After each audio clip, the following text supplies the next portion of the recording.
प्यारे दोस्तों, आज हम इस वीडियो में आपको धृतराष्ट्र और उनकी पत्नी गांधारी से उत्पन्न हुए 100 पुत्रों की उत्पत्ति और उनके नाम का वर्णन करेंगे। क्या आपको कौरवों के 100 भाइयों के नाम या पता है? आज मैं बताऊंगा आपको। महाभारत का महाविनाशकारी युद्ध कौरव पांडवों के बीच हुआ था। कौरव पांडव वैसे एक ही कुल के थे और चाचा ताऊ की संतानें थे। कौरव भाइयों की संख्या 100 थी, वहीं पांडव 5 भाई थे। आज हम आपको यहाँ बताएंगे कि एक ही माँ से कैसे 100 कौरवों का जन्म हुआ था। क्या किसी वरदान का प्रभाव था या कुछ और? इस बारे में महाभारत में विस्तार से वर्णन किया गया है। प्यारे दोस्तों, हमारे चैनल को अगर सब्सक्राइब नहीं किया तो सब्सक्राइब जरूर कर लेना और वीडियो को लाइक जरूर करना। कौरव हस्तिनापुर के राजा धृतराष्ट्र के पुत्र थे।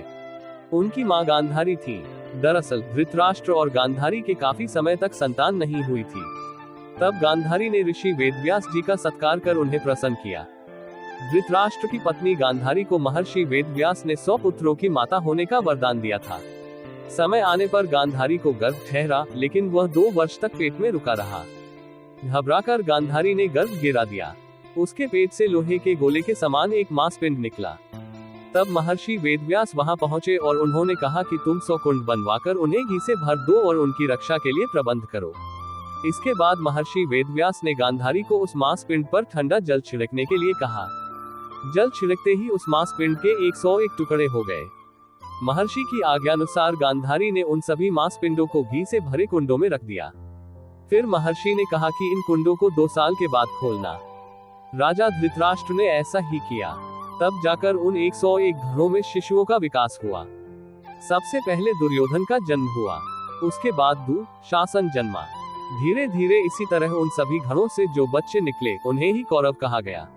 कुल 101 घरों में से 100 बच्चे हुए। वहीं 100 पहले घड़े से एक बच्ची हुई, जिसका नाम दुशाला रखा गया।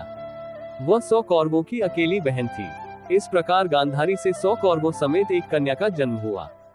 कहा जाता है कि महाभारत का युद्ध कौरव और पांडवों के बीच जमीन के एक टुकड़े को लेकर हुआ। इस भीषण युद्ध में कौरवों की बहन दुशाला के पति सिंध नरेश जयद्रथ समेत सभी कौरव भाई मारे गए और पांडवों की विजय हुई। दुर्योधन के जन्म पर हुए थे अपशकुन। जन्म लेते ही दुर्योधन गधे की तरह रेंकने लगा। उसका शब्द सुनकर गधे, गीदड़, गिद्ध और कौवे भी चिल्लाने लगे। आंधी चलने लगी, कई स्थानों पर आग लग गई। ये देखकर विदुर ने राजा धृतराष्ट्र से कहा कि आपका ये पुत्र निश्चित ही कुल का नाश करने वाला होगा, अतः आप इस पुत्र का त्याग कर दीजिए। लेकिन पुत्र स्नेह के कारण धृतराष्ट्र ऐसा नहीं कर पाए।